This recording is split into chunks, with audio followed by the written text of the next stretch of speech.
What's up, guys? So Wandavision hit Disney Plus last Friday, and it actually came out exactly at 2 a.m. unlike The Mandalorian. I remember swiping up on my phone on Disney Plus and waiting for The Mandalorian at like 2 a.m. and trying to get it in before I woke up, just so eager to watch it, and it never came out. I'm almost certain that's the people at Disney Plus that are conspiring against me, and if they can make it so I go to sleep pissed and wake up pissed, then they have achieved their goal. But I believe that those people at Disney Plus have been put on leave, and that's why this show came out exactly when it was supposed to come out. And this is our first piece of MCU content in about a year and a half, which realistically shouldn't have been that long. The wait should have been just about a year. We were supposed to get Black Widow in April, and then also I believe we were supposed to get the Falcon and the Winter Soldier series sometime in August, Eternals in November, and I believe we were even supposed to get Wandavision in late 2020, which was even the sentiment not too long ago that it was going to start somewhere in December. But we should not dwell too much on the past, and for this re-entrance into the MCU, WandaVision does not disappoint. This show is such a unique departure from anything that we've seen in the MCU so far. It's weird, quirky, suspenseful, and it's actually a lot funnier than I thought it was going to be. So many small Easter eggs and little hints of things to come, as well as nods to the past, of course. This is one of those types of shows where it's kind of like a Twilight Zone, almost like a Jordan Peele movie, where imagine cutting up a Jordan Peele movie or even a Twilight episode into like 9 parts. If you have 5 minutes or 10 minutes of a Jordan Peele movie, you're gonna be like, what the hell? Because it's obviously building up into something greater. The story is being told. It's throwing you through all sorts of loops that by the end we'll get. So doing that with a series, it can be a little hard to review it, but I'm gonna try my best here and mainly just talk about the flow of the episodes, the overall plot,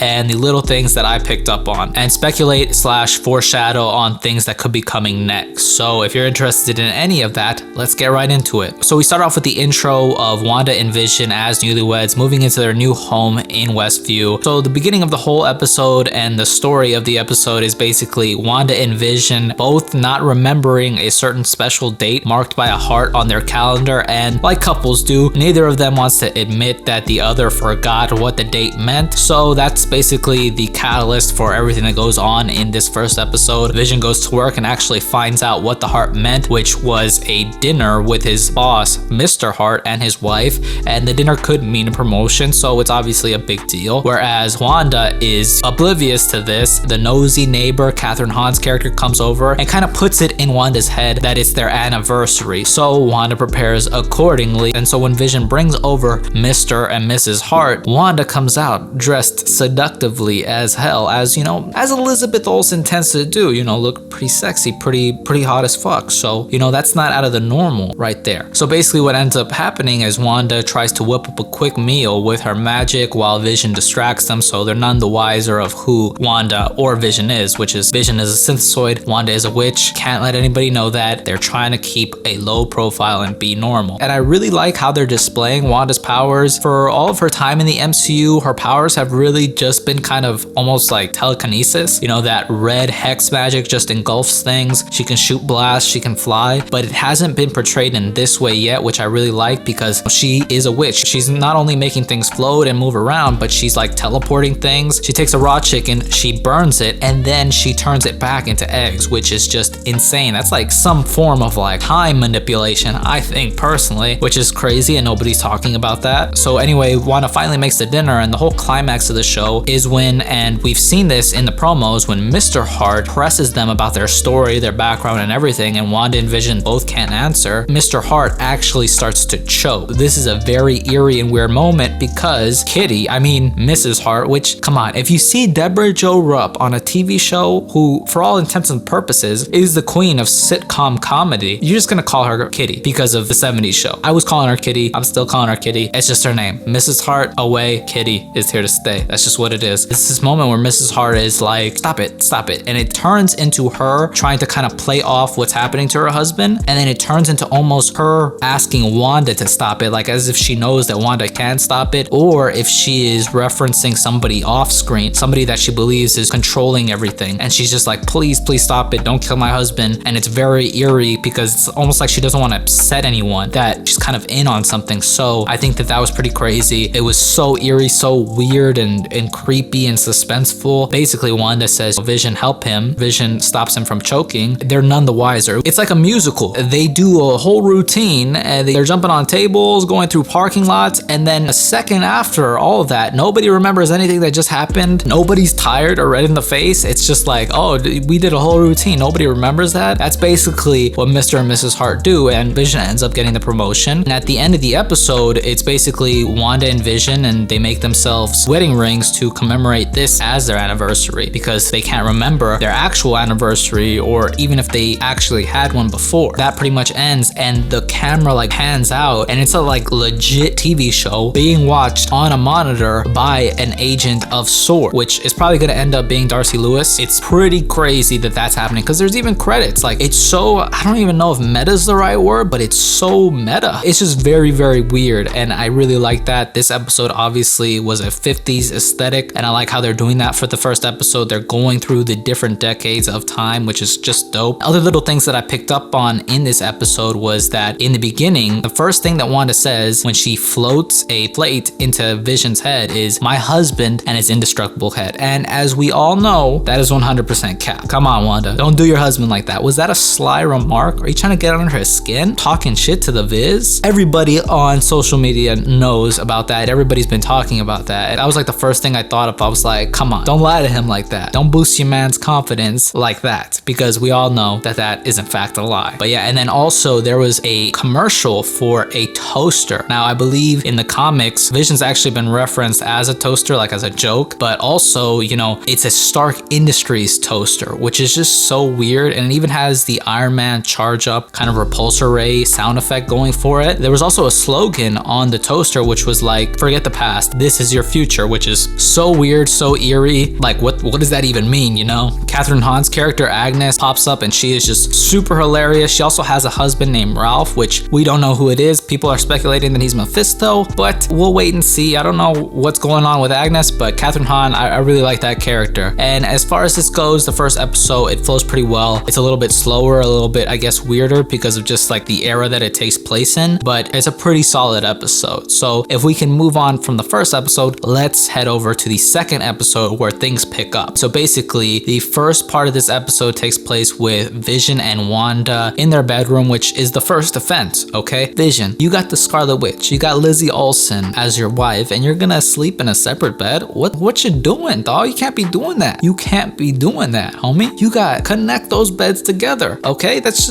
just what it is. That's the dumbest thing that I've ever seen in television, honestly. The second dumbest thing is that they hear a noise at the window, a loud bang, and that wakes them up, obviously, but Vision acts like he's scared, and so does Wanda, kind of, and it's like, y'all know y'all are like straight up G's. Like, Wanda, you took on Thanos, the guy that erased half of the universe. You took him on head on, and you're whooping his ass. Vision, you've also gone up against beasts. A little knock at the door, it shouldn't frighten you at all. It was just a tree hitting the window, so no big deal. And then we get our second intro. This time, I believe they're taking influence from the 60s. That's what this episode's decade is, and I really like what they're doing. Of course, I'm not too sure, but they have like an animated intro, which I believe took influence from like the Jetsons or maybe the Flintstones. I'm not sure. I was not born in the 60s, but I think it was really cool, and I hope they continue to do that, changing the intros from episode to episode. I think that would be really dope, and you know, I hope they do that. I think they will. And this one was animated, and a lot of people are talking about this, and I actually saw this upon my first watch because, you know, I was watching it and I was hooked on to the show, and it was the Grim Reaper's helmet. Now, I wasn't too familiar with the Grim Reaper before this episode. I'd heard people talking about it, but I didn't think anything would really come of it. But I actually bought The Vision, the complete series by Tom King, which I would highly recommend just to get on your own. It's like $7 on Kindle. That's what I got it for, and it's, you know, 484 pages. I'm at 16% of the book right now. I haven't read it all, but so far it has some really great art in it, and it's actually a very compelling story, so I would recommend that. And WandaVision actually takes a lot of beats from that story, so that's why I would say it's essential reading for this show. But regardless, Grim Reaper is actually in that book. He plays kind of a small part in the beginning. I haven't read the full book, so I don't know if he plays an even bigger part at the end. I'll try to finish it before the series concludes, right? As far as I know, Grim Reaper is actually the brother of a character in the Marvel Universe called Wonder Man, and I believe his concept art was shown in like a featurette. Everybody's been kind of hyped up about that. And fun fact about that, James Gunn was actually trying to get Wonder Man into Guardians of the Galaxy Volume 2. He was trying to get Nathan Fillion to be Wonder Man in Guardians of the Galaxy Volume 2, and I think that That would have been so badass. Everybody loves Nathan Fillion, but also, you know, it would have been cool if he was added for whatever reason. It fell through, of course. But the thing about that is, and the significance of that character is that in the comics, when Vision was created, the brainwaves of Wonder Man were used to create the Vision. And Grim Reaper, who is the brother of Wonder Man, kind of took that as a slight. He took it personal. He always saw Vision as like a disgrace, you know, something like an offense to his brother's life. So he's always had beef with Vision. So I think they could be reworking that for the show as well. I think that they're actually going to gender swap Grim Reaper, and maybe they'll make him an amalgam. Maybe Agatha Harkness, who Catherine Hahn's character is, maybe she'll end up being an amalgam of Agatha and the Grim Reaper. That could be something, as far as I know. And as far as power set goes, I think Grim Reaper, he used to just have like a techno scythe in his hand, and now he has the ability to raise people from the dead. So maybe all these people in Westview are actually dead people. You never know. Maybe he's the one who reanimated Vision. The only thing that I think is just so weird is that I don't understand why Grim Reaper would show up, because what kind of beef would he have with Vision? Because as far as I'm concerned, Wonder Man hasn't played any part of the MCU so far. I don't think he was used in any capacity for Vision. That was Jarvis who was used for Vision. So I don't know how they would fit him in, but you know, that would be dope. I like when they take these obscure characters and they put them in the spotlight so people can see just how cool they are, because Marvel has a pantheon of really cool obscure characters, and that's great just from a business perspective, because it's like you're taking a property that you have and making it almost or just as successful and profitable as your heaviest hitters. Imagine back in the day when somebody said, I am Groot, or Groot, hey, don't you love Groot? And people would be like, I don't know what the fuck a Groot is, get the fuck away from me. People now are like, I love Groot, we are Groot, all this shit. Groot, who is like a Z-list character, is probably now outselling Thor toys. So that is just amazing from a business perspective. And honestly, Grim Reaper has a dope character design. I mean, come on, just look at him. It's dope. I would love to see him in there. But let's continue with the rest of the episode. So basically, the beginning of this whole episode is Wanda and Vision practicing a magic act for the community talent show fundraiser for the children's elementary. So basically, they're trying to do a magic show to fit in, I guess, hiding in plain sight. Of course, the witch is going to put on a magic show. What ends up happening is Wanda is going to a committee planning meeting to kind of get in with all the other housewives in Westview. Vision goes to a neighborhood watch meeting to try and get the security under control in Westview. So Vision leaves and Wanda hears another one of those thuds in the night, and she goes to investigate, and it's a red and yellow, and we can actually see those colors, so they must be important, helicopter with the sword logo on it. So it's a sword helicopter, and she's kind of befuddled. And this is another one of those glitch in the matrix moments in the show, which will happen often, where Wanda kind of snaps out of like the psychosis and is like, okay, shit, what the fuck is happening here? That was a pretty good moment, and Agnes actually ruins the moment or breaks her out of the whole trance when she's like, look, it's the star of the show, which is like, Agnes has to be up to something. She has to know something, because you wouldn't just say that. It was a double entendre because she was talking about her bunny. At least that's what she said she was doing, but I mean, it's like, why are you gonna say that? You're onto something. I know you are. And Agnes in this episode is so damn funny. All the quips that she has, the shit that she's talking about Ralph roasting Wanda about her fit, just everything. She was just great. Agnes actually tells Wanda like, hey, the head of the committee planning meeting, Dottie, she is like the shit around town. Like, she can get you all the opportunities that you ever wanted. This woman can give you, so you have to get in good with her and get on her good side. So when Wanda is at the committee meeting, Dottie is, you know, that head housewife, bitchy, you know, kind of snooty woman, thinks she's funny. She's not really funny. All the other women are kind of scared of her. So that's kind of the sentiment there. And this is actually when Teyonah Parris's character comes into the scene. It's another one of those glitch in the matrix moments where she almost forgets her own name. This is when baddie number 2 answers the chat, Teyonah Parris. And she's Geraldine in this universe, in this whole reality, but she's with Wanda too. She's chilling, she's cooling with Wanda while Dottie does her thing, and she's kind of getting mad at them because they're, you know, vibing and stuff. Regardless, Wanda is trying to get in with Dottie, and she volunteers to clean up. Dottie has glitch in the matrix moment where she's like, who are you? What are we doing here? And it's a whole glitch in the matrix moment because we hear on the radio Jimmy Woo, Randall Park's character, communicating, or at least trying to communicate with Wanda, saying like, who's doing this to you, Wanda? And it's a glitch in the matrix moment, but the signal cuts out. Dottie actually crushes a glass in her hand and she starts to bleed, and again, red is the only color that we can see. So it's just a lot of weirdness going on. And then we pick up with Vision going to that neighborhood watch meeting, and it ends up being just like a gossip group, you know, a cheeseman little enclave, you know, basically a player haters ball where all the men in the community basically talk shit about all the other dudes, which is just hilarious. This part of the episode is just so much tongue-in-cheek humor. Everybody in this whole group is so charming and charismatic and just hilarious. This whole segment ends with Vision actually eating a piece of gum. He kind of turns into drunk Vision because it gums up all of his works, and he goes and he does the talent show, and he's not in his right state of mind basically, and he's doing a bunch of crazy shit, and Wanda is using her magic to kind of disprove all the crazy stuff that Vision is doing. They end up winning the comedy portion of the talent show and getting in the good graces of Dottie. Everything kind of ends with Vision and Wanda heading back to the crib, and Wanda gets the baby bump in this episode, and then they hear another one of those loud bangs, and we see the beehive man with actual bees around him, that agent of S.W.O.R.D., and he comes through the manhole, and it's another glitch in the Matrix moment, and we see Wanda just go no, and everything like rewinds. And I like how they did it too, because it's like a VHS that's rewinding. So I think that was a nice little touch, or a deliberate touch, but it was very good, and it just rewinds back the time so they don't have to experience that. And so that's when the color starts coming back into the show, and again it happens where the episode ends like that. And a lot of people have been talking about this, but we also see an etching of that headquarters where Wanda and Pietro were held in back in Avengers Age of Ultron. So that's pretty weird. I think this is somehow Wanda's subconscious mind. If this whole thing truly is Wanda's subconscious mind making all this shit happen, this is some kind of way of like her subconscious mind forming all of her memories or displaying her memories. This is really crazy that that's even there. Basically, that's how the episode ends. We get another one of those infomercials again, but this time it's for a Strucker watch, and we see the Hydra symbol on it and everything. I don't know if that has anything to do with time or whatever, but it was very ominous, very eerie, of course, and I kind of like that. I don't know if this is just Wanda recalling things or her subconscious mind replaying her memories or displaying them in a weird way, but Baron Strucker, he wasn't all that he was cracked up to be in Age of Ultron. They kind of like disposed of him very, very quickly. So if they can give him a little bit more significance in this series, that would be great. As far as this episode goes, yeah, I don't know if Grim Reaper is going to come, if he's going to be the ultimate big bad. I still believe that Mephisto is going to be the ultimate big bad, because this whole episode, it was always like for the children. And if you notice, everybody is trying to get Wanda and Vision to have children. So maybe the whole play is that they want Wanda and Vision to have these children so Mephisto can get his soul and they can be released from this, you know, purgatory hell. So maybe that could be the case. I still think Mephisto is going to be there at the end. I just think maybe Grim Reaper might be one of his, I guess, acolytes and doing, you know, his smaller dirty work is what I'm thinking. And as well, Dottie says the devil is in the details. So you don't just say something like that if Mephisto ain't coming. So that's my whole thing. He's coming. Mephisto is coming. The question is whether Grim Reaper is coming or not. So that's basically the first two episodes. I like how from the first episode to the second episode, it kind of builds. I really enjoyed that. Just like what I said about the whole Jordan Peele movie, it's hard to judge this show because I know that it's building to something crazier, and that's why everything kind of doesn't make sense right now. But I really enjoyed the first two episodes. I'm not going to give them any numbered rating, but I can say that I really enjoy it. I'll give the number rating of this series once the series concludes, but other than that, I think it's going great so far. I never really cared for Vision as a character too much, never really cared for Paul Bettany too much, but this show, he is so charismatic and so funny that I really mess with Vision now, and I'm starting to like him. And that's what I was going on about earlier in the show. They're making these characters more popular than I guess they would have been or should have been, right? And so I'm really hyped up on Vision right now, and Paul Bettany, such a G, super awesome. And so I'm just really looking forward to this episode. Right now I'm filming this on Wednesday after 2 failed 30-minute recording attempts, and hopefully this is the ticket, or else, you know, we're gonna wait till the end of the series, but hopefully I can get this in. But yeah, that's pretty much my review of these first 2 episodes. I really enjoyed them, but let me know what you thought of them, whether you enjoyed them or you didn't. Let me know what you didn't like, what you did like, your theories, your predictions of things to come, and things you want to see in the future of this series, and where you want it all to lead to. Do you think we're gonna get Grim Reaper in this show? Do you think Agnes is somehow Grim Reaper? Let me know. If you like the video, leave me a thumbs up, comment down below, and if you want, subscribe. I always appreciate it. Thank you guys so much for watching, and I'll see you in the next one.